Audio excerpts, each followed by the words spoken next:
Iniralin pa rin ng gobyerno ang diplomasya sa isyu ng Panatag Shoal sa kabila ng pahayag ng isang Major General Liu Yuan ng People's Liberation Army ng China na dapat na silang magsagawa ng decisive action laban sa Pilipinas at ang mga pang-asar ng mga barko ng aeroplano ng mga ito sa Panatag o Scarborough Shoal na kung saan naroon ang dalawang barko ng Pilipinas, ang BRP Pampanga at EDSA 2. Sinabi ng opisyal na tagapagsalita ng Department of National Defense, Dr. Peter Paul Galvez, na umasa pa rin ang pamahalaan na makukuha natin sa maayos na usapan at mariresolba ang isyu ng Panatag Shoal.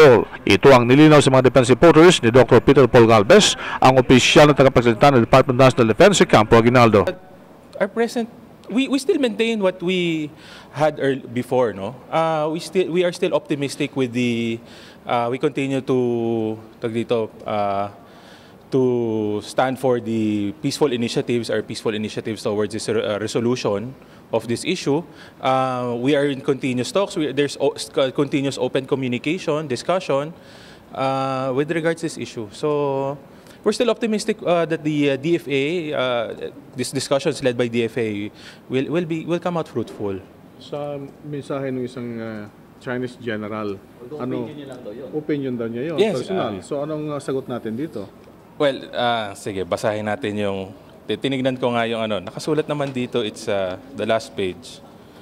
It's opinion articles reflect the views of their authors, not necessarily those of yung website na to. So, ang sa atin kasi, we cannot make, of course, since this opinion is an opinion, we cannot make official statements based on opinions of, especially it's commentary, nasa commentary page to nung website na yon eh. So, so hindi official yon. Hindi official yon. Hindi niyo consider official yung statement na yon. Yes, of course.